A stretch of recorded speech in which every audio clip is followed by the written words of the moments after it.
Hi everyone, it's really good to be here. I'll admit I'm a little nervous. This is going to be a bit of a very early road test of some disjointed thoughts, but hopefully rich ingredients, and we can sort through them a little bit later after the talk.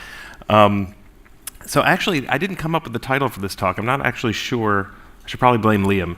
I think it was in some early planning document, and then when I saw it was sort of given to me as a title, I said, I kind of like that.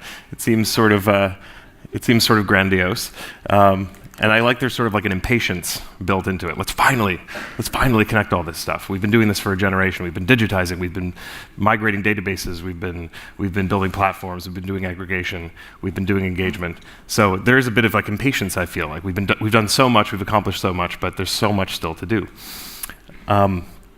So this is going to be sort of in two parts, a reflection on what I was doing up till just recently when I started this new role at the Wikimedia Foundation. I was at the New York Public Library for 8 years, so I'm going to tell a bit of that story. I'm going to kind of go through it rather fast, but just to give a flavor of what we did and what the journey we took was and how it led to where I am now and what we're thinking about now. Part one. So I may regret starting with this, but I dug up an interesting artifact from my early internet life. It's a blog post I wrote in 2006. Don't feel like you need to read every word of it or any of it. But just, I dug this up as sort of an artifact of how my perspective was originally shaped on the web. I was sort of a bit of a late adopter, you could say. I started using the web in college in the sort of the early aughts. But it wasn't until about 2004 that I started to engage with it more intentionally, more critically. And that was because I had the very good stroke of luck to start a job working for a man named Bob Stein, who was an early digital publishing pioneer. And he had just started an outfit called the Institute for the Future of the Book. It was the kind of job that you would like, a dream job you would write down drunkenly on a napkin in a bar. And then I woke up the next morning, it was actually my job.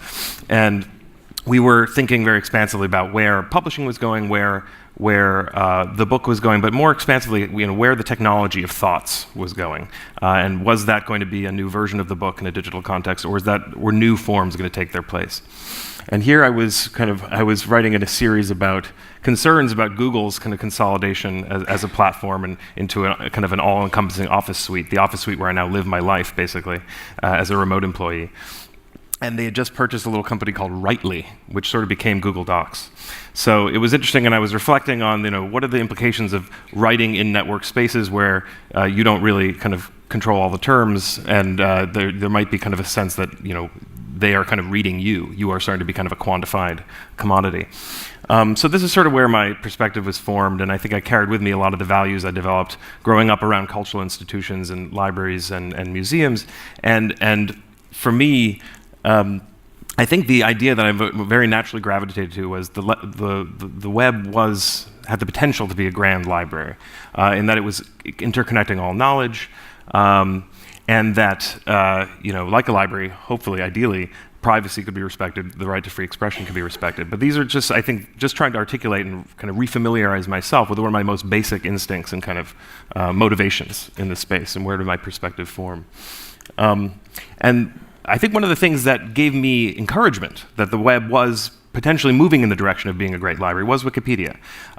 It's hard to imagine, Googling without Wikipedia being among the search results. It would be kind of a far inferior product if it did not have Wikipedia kind of symbiotically enmeshing itself with Google's search algorithms. And Wikipedia, though it's not a library, it felt library-esque in that it was kind of a vast, kind of boundless knowledge space where I would find my way down unexpected corridors. And as I learned more about how it was created, there was sort of trust built into the platform in that there were processes that were transparent in how this knowledge was created, how it was synthesized. The roots of that knowledge were transparent and auditable. And this felt to me like an extension of the work of libraries and of cultural institutions. And it felt to me like a reassuring direction that the web could be what I hoped it would be. But at this time, I was very much just a user of Wikipedia and kind of an observer, not a participant as an author. So something that folks in libraries or librarians and library fellow travelers like myself often talk about is sort of what is the essential, magical, special quality about libraries. It's something we often refer to as serendipity. And I like this definition that I came across in Wiktionary, one of the Wikimedia projects, It's an unsought, unintended, and/or unexpected, but fortunate discovery and/or learning experience that happens by accident. So I've always felt that the most profound discoveries for me were unintentional, but perhaps brought about by going in a certain direction and finding the things that were a bit adjacent to the thing I thought I was looking for. And that's that sort of serendipity effect that we love about physical libraries as an experience, wanting that to be possible on the web. And that's what's been connecting to me most powerfully as we venture into this space of linked open data that I do not have a deep grasp of as a technical practitioner, as a standards wonk, as a query writer, but I see its cultural possibilities very distinctly, and to me it connects very directly to this idea of serendipity and wanting to manifest that in the way that is as rich and perhaps even more powerful that we had in the analog world. So it was a serendipitous occurrence that I ended up at the New York Public Library. The kind of blogging and the kind of learning and failing in public I was doing on this blog and doing publishing experiments led me into library circles. I was invited to some conferences. I was published a little bit in the Library Journal. Somehow people were taking me seriously as a critic of this new emergent space. And I decided to go along with it. And I was eventually hired at the New York Public Library as they were kind of getting a new digital team together. And I was a kind of a low-level producer, kind of shuffling web content around, teaching librarians how to blog, and kind of trying to think forward about social media and where we might be going to engage more proactively. So just to set the stage of where things were, the library had been digitizing for about 10 years already, or maybe more, but most of it had found its way into small boutique websites. These are probably familiar types of objects from the early wave of, kind of first wave of digital library building. In 2005, the New York Public Library is a bit of a pioneer in that they put a big platform out there. It said, here's all our stuff, all the digitized stuff, and we'll keep putting stuff in here, so it's sort of starting to think of more platform scale. And when I arrived, they'd just done sort of a refresh, but it was still essentially the same thing. Low-resolution files, there for exposure, showcasing, but also for modest revenue and cost recovery for digitization. So pretty typical, but they were kind of early on the scene as putting a big platform move out there. One of my first tasks in my first year or so was to kind of get us onto the Flickr Commons project. And I just want to mention this, and I like that I'm standing in the same place and the same time 24 hours later as George Oates, because she's a bit of a hero of mine. And I don't mind saying that because I know she had to leave early, so I will not make her blush or myself blush too much more than I'm already blushing. I'm not just saying it because she was here and you know, she's someone I admire generally, but she really did. She was responsible for some of the projects that really, building on what I was expressing with Wikipedia, gave me a sense that this might be possible, that we might be finding this synthesis of institutions playing a meaningful role on the web in web-native platforms. The Commons really felt like the blend, the best of both worlds, where institutions had their place, they could put forth what they knew, they could engage with users, but users could also engage on their terms. And the kind of vibrant, joyous, kind of photo-sharing culture of Flickr blended very beautifully, I thought, with the institutional cultures. So that was a big shaping experience. It also took the platform idea beyond what we had done with the digital gallery, as we called it at that time, because it had user contribution tools. People could tag, they could organize into galleries, they could mix things together. It had APIs. So it was the first time I had this notion of it. You can build apps, you can do remixes, you can mash up cultural heritage. It becomes a more mutable space. So this is a breakthrough for me, understanding that possibility. So the Flickr Commons, I think, in some ways still has not been exceeded. As that kind of showing us that possibility.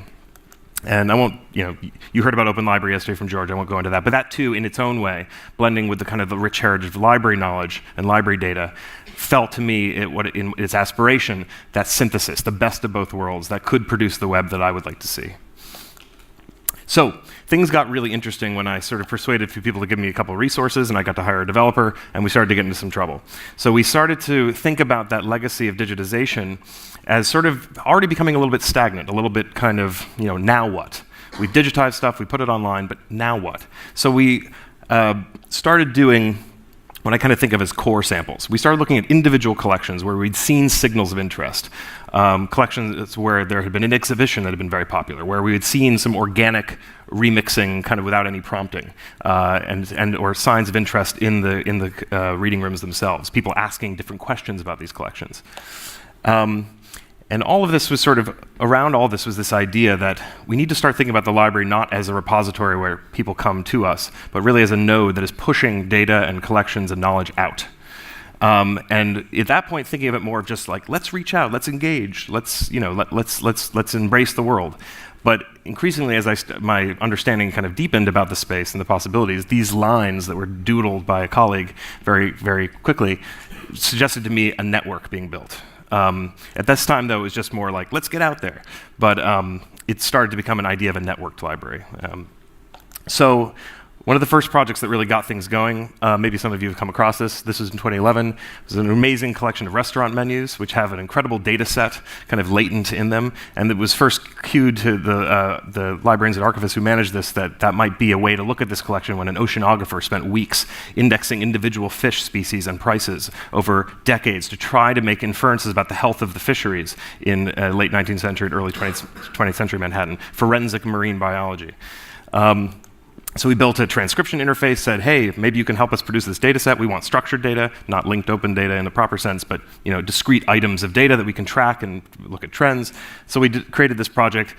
Great response, millions of dishes transcribed. We built an API. We tried to model this as like, here's what you can do to really put a collection out there. And things started to be done with it. There was sort of data journalism, people building apps that reconsumed the collection, experimental data curation and digital humanities work. We built a project that was sort of purely about creative remixing, bringing a 2D artifact into a fuller expression and kind of blending it with online kind of vernacular and folk art. So this interface allowed you to take historical stereographs and turn them into 3D animated GIFs or anaglyphs. And it produced wonderful things like this. I find them hypnotic. Some people find them seizure-inducing. And then using the Flickr API, kind of trying to tap into that potential of a larger platform made of many institutions. We said to institutions who'd asked, hey, can we be part of this? He said, well, yeah, if you put a Flickr folder together with one tag, we can just suck it right in. Just give us a description and about the collection, presto. It takes like an hour. And so we started to involve other collections. So again, we were starting to sketch, and this is in 2012, 2013, what does a larger kind of platform of institutions look like? And what are the possibilities kind of moving out into a broader web native space? And people were building apps. It maybe perhaps played some humble role in inspiring the playfulness that we've started to take on more and more in our sector with GIF It Up, which is obviously a Europeana, a DPLA, cross-institutional initiative. We were doing a lot with historic maps, trying to get old maps to function like digital maps, where you could ask questions, you could pan and zoom, you could query, and built tools to kind of align historic maps with contemporary maps. And these allowed you to start looking at historical geography in a much more nuanced way. And these had prompted some very interesting uses by scholars and urban planners. We also wanted to get deeper into the granular data, the building level data. So what if we could reconstruct the streets and the kind of businesses and the entire social reality of Manhattan by data mining these old maps? So we kind of combined some clever computer vision that did a pretty good job of identifying buildings and then put the quality control out to the crowd with this project Building Inspector. The first task was just checking its initial work, and then that puts things through consensus algorithms into other workflows of identifying types of use and transcribing addresses and so on and so forth. It was a really fun project, millions of actions taken by the public to kind of create this data set. And there were all kinds of uses of these. This was after Hurricane Sandy. They were using our georectified maps to look at how the shoreline of Manhattan had been artificially built out and had made it incredibly prone to flood risk in the age of climate change. The kind of parcel level data was being used by urban historians to kind of make inferences about how different neighborhoods were used, where were the densities of populations, and where was different commercial concentrations before there were zoning laws. So there weren't ways that you could read that. The data kind of revealed it from the past. I'm not going to go into this because I think I'm probably going not on pace to keep up with my number of slides. Phase 2, we started to scale up into platforms. We were doing a pretty good job with these little projects, and we were starting to get asked to kind of rehabilitate larger platforms. So we kind of built a whole new archives portal, learned all about EAD and processing archival data formats, and built, I thought, a pretty smart interface for handling these massive hierarchical documents that often turn into websites of their own. A lot of JavaScript. And an API was built by our core repository team at that time to facilitate harvesting with DPLA. So this is all happening at that time. DPLA was coming on board online. We were one of the founding content hubs. So that was all kind of in the context. We redesigned the digital gallery, renamed it Digital Collections, and started to kind of really enhance the interface and kind of push that outward and try to kind of build in integrations to these downstream projects that were further developing the content that was in here. This is just what a collection looks like. This is what an item looks like. I'm going to go through this pretty fast. Then, the crescendo, I think, of this was in 2016, at the beginning of the year. We finally, I think, through showing the value of this extended life cycle, digitization, not the end, but the beginning of a whole new series of engagements and possibilities, new audiences, new uses, new cultural possibilities. We sort of were able to kind of break through the inertia and create an open access policy. Not as full-fledged and kind of deeply installed in the institution as I would like, but when the rubber meets the road, it worked. The stuff was free.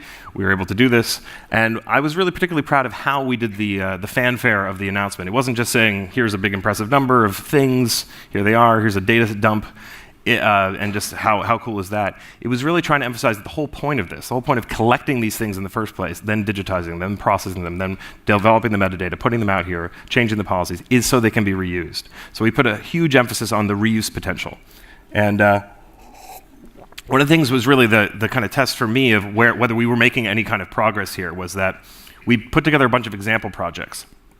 And thinking back on the projects I showed you, the menus project, the stereograph project, with the policy change, the API infrastructure, and some of these other technical enhancements, we reflected, would it be possible for someone else who had that idea, if we hadn't had that idea before, to build those same projects without any permission, without any special access? And through the policy changes and infrastructure changes, they were. So we were pushing the line of, what are the things that only the library can build, to these were suggestions, these were possibilities that we put out there, and now others can take this up. So this it felt like a big milestone. In some ways, the most lasting change I think we made on the organization. It was shifting the policy, but also shifting the line of what you can do with the New York Public Library as a platform. And these example projects were pretty exciting. I'm going to go through them very quick. This is sort of like a collection that, sorry, these videos had to be compressed for Google Slides. Let's just move on. It's basically a proto-street view. This, I guess we're having technical difficulties. It's a little game where a little character roams through a generative maze made of old floor plans of New York mansions, and you can build these surreal kind of dream mansions that tunnel through time and space, and people were sharing them and enjoying those. This was particularly amazing. This is a publication started by a postal worker in Harlem, sort of crowdsourced the information. It was a guidebook for black motorists traveling in the United States who, once they were venturing out of their familiar territory, did not know where they could safely sleep, be fed, pump gas. So this was a directory of businesses that were black-friendly or black-owned that was basically how you could navigate the country and travel safely during the Jim Crow era. Very, very chilling to think of the social reality that this is evidence of. This was an amazing, historians know about these. These are definitely known by people who pay attention to kind of black history and 20th century history, but they were not really part of the zeitgeist. And this was a really amazing reminder to me that digitization can be an act of sort of republication into the public consciousness. So this definitely had this effect. We built this great app that the video is not working, where basically we had mined data from 2 of them, so you had all the locations, and you could use a kind of a very contemporary style trip planner. I'm going to go from here to here, and it would plot a route and kind of sort of basing it on a presumption of a certain average speed. Here's the points at which you'll want to stop, and here are the businesses there, and it would lead you into the actual resource. So it was a way, I thought, as a kind of a prototype of a teaching tool where a student who, this is at a very remote historical distance, could approach this through an interface that's very contemporary and start to find their way back through time to the subject matter. We were very proud to see that it was actually a featured article, which I can't 100% prove was because we'd released this, but it seemed a funny coincidence that it was just about a week after we did the release, and there was a lot of fanfare about that collection. It was featured on some very prominent podcasts. I was really starting to enter the public conversation in a way that just the act of digitizing and publicizing and removing access barriers had seemed to brought about. People were doing reprints. Later on, I heard about an artist who apparently had it had kind of informed a whole kind of line of work that they had done. this is the last example. This was particularly exciting to me, and this is kind of showing how the past, through digitization, through progressive access policies, through creative engagement of the public, can start to enter into dialogue with very contemporary issues. And this is a beautiful story that was put together, juxtaposing Louis Hine photographs of Ellis Island immigrants a century ago in New York with contemporary Syrian refugees, and just finding really stunning physical parallels and kind of gestural parallels. So I'll just show you a couple of these. They're quite arresting. So it was kind of an inspired act of juxtaposition, bringing the past and the present to very close, uncomfortable, kind of beautiful alignment.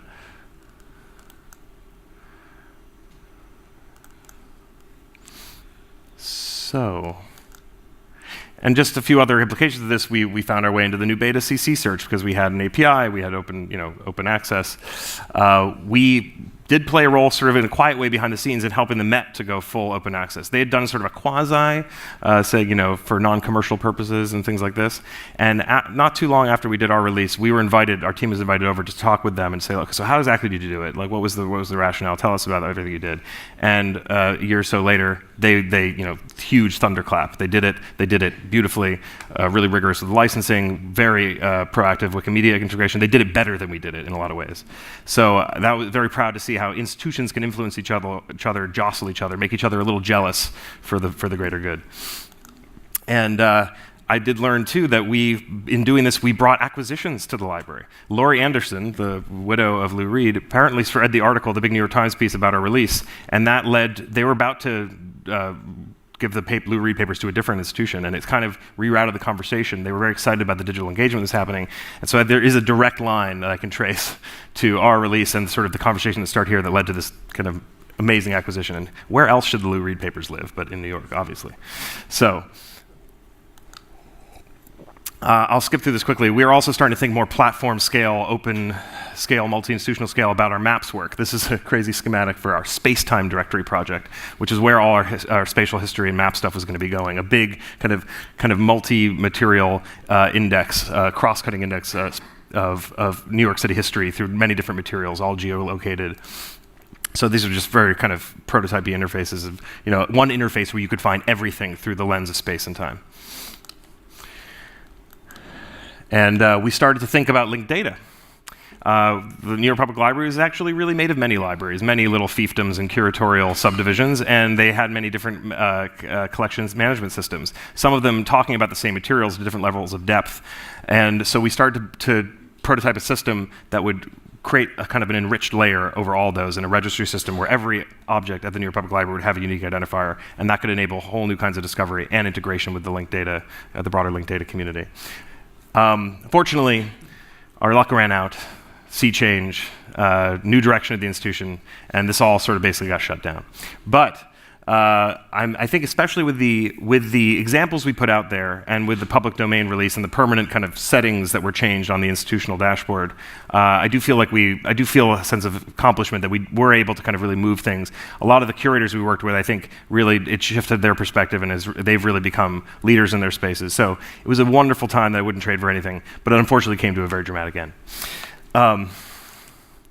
But coming out of there, I started, as I was saying, to see this idea of the open and engaged library, the library that is pushing outward, not trying to draw in, was actually part of this larger network. And so I became convinced, right as I was leaving, that I was like, the next thing I do, I really want to work on the network itself. I'm really interested in that problem because I see we all have this idea. We all kind of know this is the direction, but we somehow have trouble coalescing meaningfully. It's sort of always the add-on. It's always like, yes, we'll add some supplements to our budget. We'll add a couple new staff to do that. How does this become the whole enterprise? How does this become the entire way we work? So that led me to my current gig.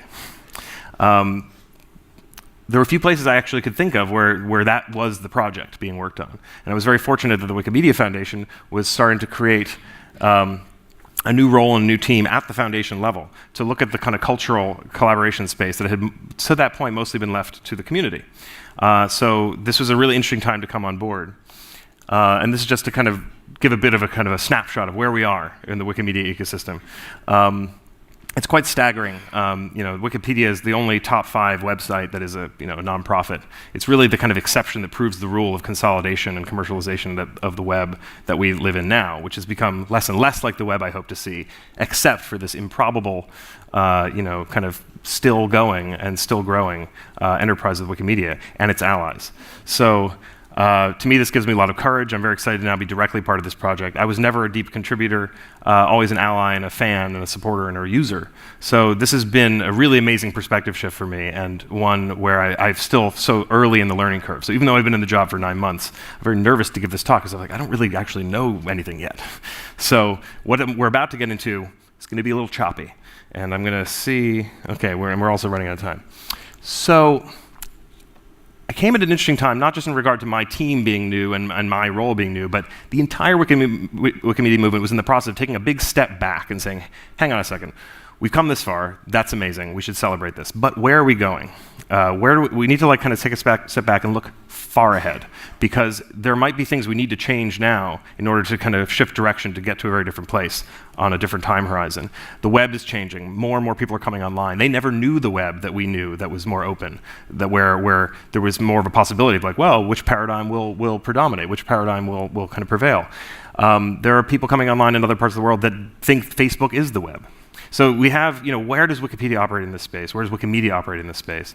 And how do we need to also shift the structures in our movement, which grew kind of organically around where the use and contributions started to happen most robustly first, Europe, North America. And that is really kind of develops the structures of power and resourcing that are frankly inequitable. So we're looking at that very closely as a movement, and it's a big kind of reevaluation period. Very long, very consensus-driven, grueling, but I think valuable. And it's produced already some very high-level strategic kind of navigational instruments, which I think are actually quite good. It's Wikimedia, it's grand, it's big. So we are aspiring to be the essential infrastructure of the ecosystem of free knowledge. And of course, we do not see ourselves as being alone in that, but we see ourselves as perhaps playing a uniquely integrative role because of the particular way we tend toward that kind of general layer of knowledge. And always by our very policies, with auditable traces back to the sources. It's just a completely harmonious and complementary mission. And this sort of boils down into 2 kind of major kind of directional concepts. Knowledge as a service, which can be interpreted in many ways, but obviously is kind of playing on some technical jargon. And it's really, I think, getting to, in many ways, the evolution of our platforms, the maturing of our platforms, the improvement of the ease of contributing into the platforms at scale and drawing out from them at scale, integrating into the ecosystem more seamlessly in a more advanced way. Right now, it's often a little clunky with a lot of kind of homespun, kind of hacky tools. So improving that infrastructure. And then knowledge equity, and this is what I was getting at the kind of power distribution, and also the aspiration that we have that the web will become representative, fully proportionally representative of the cultural and linguistic diversity of the world, which of course it is not at the moment. Wikimedia is sort of one of the forces I think trying to push that ratio, but still struggles with and still kind of bears a lot of the same patterns that you see on the general web. So I just want to kind of share these, and that 2030.wikimedia.org, a very uncharacteristically short Wikimedia URL, can take you to that strategy page, and I think it's worth a read. It's very actually stirring and motivating, high-level strategic language, I'm finding it to be. And of course, this is the kind of vision of that has always been the vision of the Wikimedia movement, and something to reflect on that I've learned in my time so far in the Wikimedia context is that I'm really astonished. Like this vision is very motivating to me, but it's also a little almost paralyzing. It's like, where do you start? Like I get a little philosophical, I get a little thoughtful. Wikimedians are incredible in that they kind of live in this constant gyration between having a very clear-eyed sense of this is what we're all here to do, this is what unites us. Incredibly diverse gatherings that I've been at where everyone really has a common mission, a common goal, and it's very moving actually to be around, and it's intoxicating. Yet, it doesn't stop them from just getting to work, starting to find solutions, figuring out provisional strategies to get things moving, hack if you need to, and start making.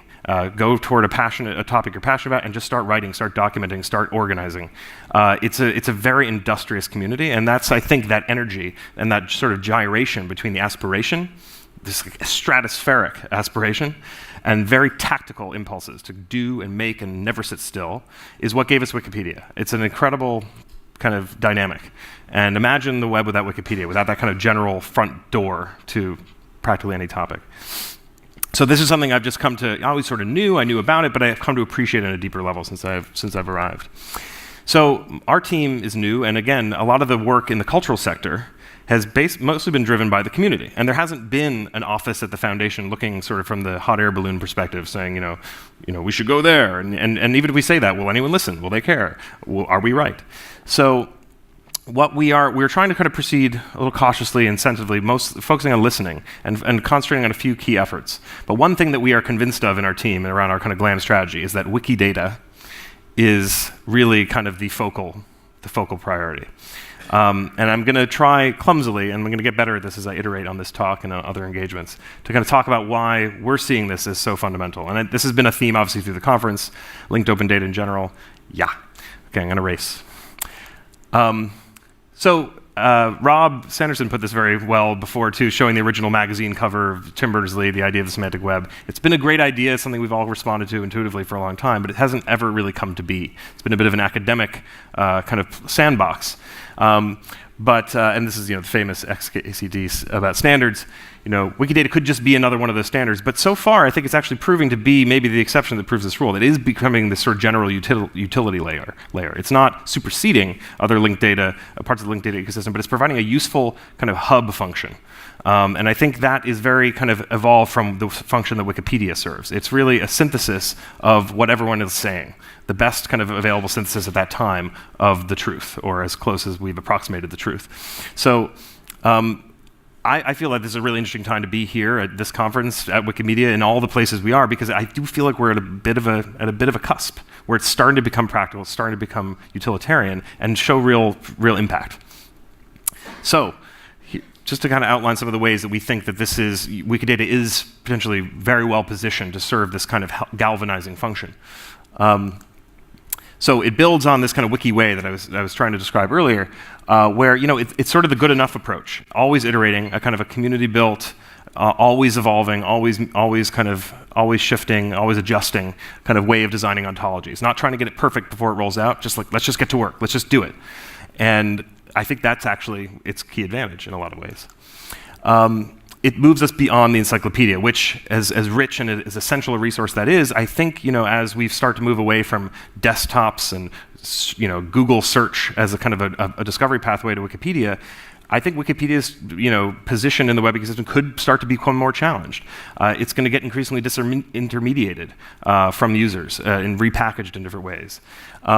So I think it's important to start looking at what is the connective tissue that binds all knowledge and all kind of ways of expressing. And so Wikidata, I think, is the kind of natural evolution of the impulse of Wikipedia. And so, and I think that the success of Wikipedia is something that should give us some confidence that this could happen with Wikidata too. It's got an amazing kind of already utility as a hub for authorities and vocabularies. It's sort of the sort of summary of what people are saying about this given thing. And that's already a very useful function. And it's multilinguality, which I think is a pretty unique offering in all the languages that there are Wikipedias. This is something that's becoming increasingly a topic of conversation. The software underneath it is open source, and people are starting to see the possibility of that being a more easy-to-run linked data management system with a human editable interface. An interface that could always get better, but it's compared to doing things in code or working with Sparkle, it's actually surprisingly, you can have people who aren't even thinking about the concept of linked open data, haven't even heard of the concept of linked open data, producing linked open data. That, to me, is a major step forward. And Wikibase could present this opportunity of flexibility, where we can maintain this general hub, but people can start to model their own data in the ways that are appropriate to them, and with kind of other forms of governance, but still federate.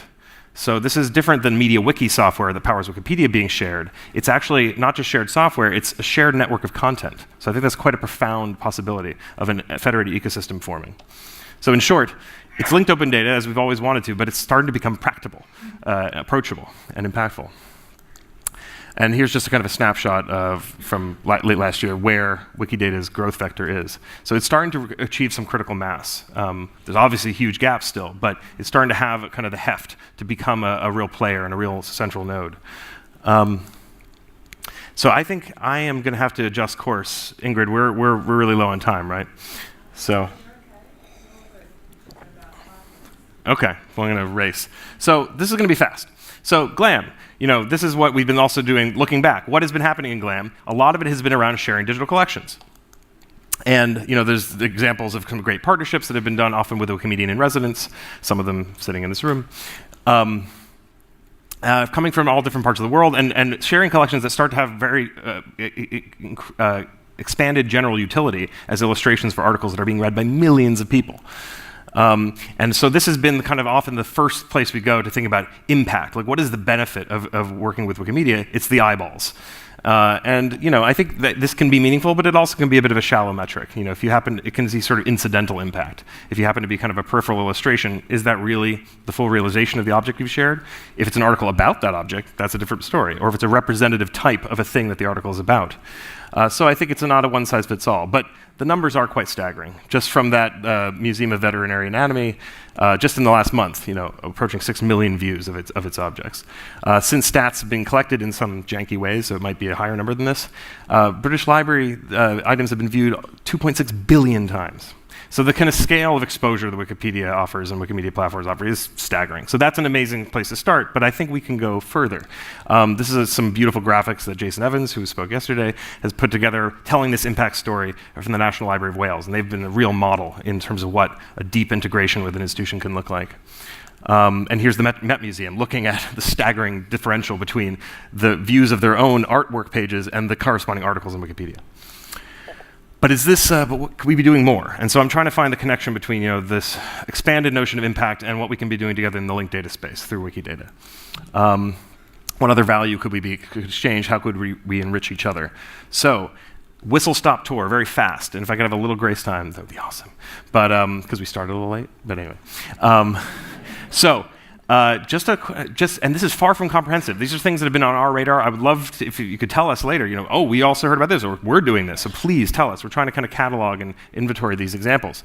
But we're seeing some amazing examples where, Wikidata is actually being brought back into discovery systems as an enricher, bringing in contextual information that would not have been in the normal cataloging process.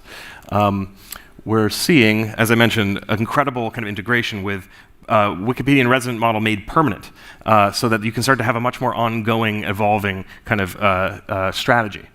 And so one great example with the multilinguality is something that Jason and the folks at Wales did, was that they had labels for a very expansive print collection that they had in English.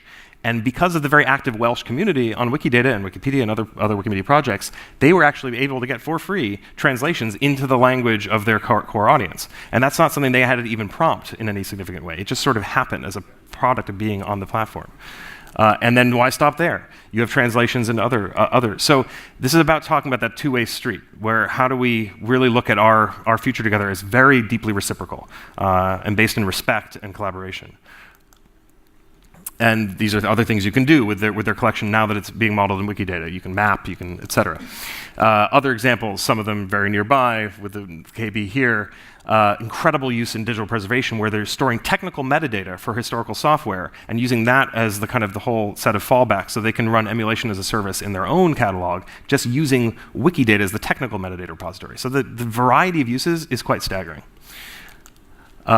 Totally riffing on Jason's beautiful anatomy of a artwork. This is something from the Met that just starts to reveal all the data that is latent in an artwork. A picture is worth 1,000 statements or something like that. And so Wikidata is definitely being talked about at the Met as the next stage of their Wikimedia engagement strategy, on an ongoing basis. And they're going to be also making a permanent Wikimedian in residence. Beautiful work being done about cataloging and doing archival work with culturally sensitive material for First Nations populations in Canada and Indigenous populations. And this is often a problem with local authorities, where you have a very local collection where you have names and entities and concepts that are coming out that aren't going to be in the kind of big the big authority files. And so what do? You usually keep a little local file. But here, Wikidata actually can be a place of a publication spot of first resort to kind of get these people onto equal footing and representation online. Examples from science, which are staggering, but we're not going to talk about now. The whole space of published works. Wikidata is home to a subcommunity called WikiCite, which is which is just pushing tons of bibliographic data, mostly around journals, but all kinds of things, into Wikidata. And this is allowing us to proof up, and I just did as a kind of an experiment, to another, I'm sure, unsatisfactory representation of Rubin's publication history. But the glimpse of this, a very early prototype, scotch taped together with an incomplete data corpus, you can start to see a glimpse of an open data-powered Google Scholar competitor. I'd love to see that happen. That's the web I would like to see. And we could build that together by putting more data into this, developing practices where we work on this together, we build this corpus together at web scale. So how do we do it? It's happening in pockets, but it's not all joined up yet. So I'm going to race to the finish. We already have the kind of authority mapping, which is fantastic. That's something that we can build on. We are doing a major overhaul of Commons, which you heard from Sandra yesterday. I'm going to skip through this because if you were lucky enough to be here yesterday, you heard it from her. Wikidata and Commons coming together is the kind of the moral of the story. Based in research, actually talking to people in GLAMs, knowing people in GLAMs, really trying to fuse our sensibilities, more mature infrastructure, knowledge as a service. And then, I think we can all work together better by investing in this emerging suite, this is by no means complete, of kind of the emerging kind of generation of tools and best practices that if we all use these, and we kind of did them as a first order part of our process, would we need Europeana to do some of the work it does around technical aggregation? Could we free them up to do more of the amazing community work they do, more of the amazing engagement work they do? So this is something that George said yesterday that I was like, this is a great way to kind of frame this. And so last little swoop through this, 2 minutes. We're seeing great examples of more proactive, weaving of connective webs. So, I'm trying to think of a new way to describe what is the thing we're trying to do together. And I think of it sort of, we probably can describe this in a better way, of trying to weave dense connective webs that can start to produce great cultural value and great discovery value. And so this is a great example of that in the Wikidata context, a project called the Sum of All Paintings, where they're trying to create a global catalog of paintings. And so they have a data model, and they're trying to normalizing things, pulling from catalogs from museums. And it's allowing you to build incredible discovery tools that allow you to do that thing that always theoretically should have been possible, but very deep structured queries pulling from paintings from museums across the world. This is a search for thunderstorm using kind of leveraging linked data, mapping those paintings, etc. Sandra showed this great example of pulling together things that have never been collected before in one place, but can be once the data's all there. Self-portraits by women. It's a beautiful kind of data-powered collection on the fly. These other projects that we're doing that are in the broader sector that are trying to build common effort.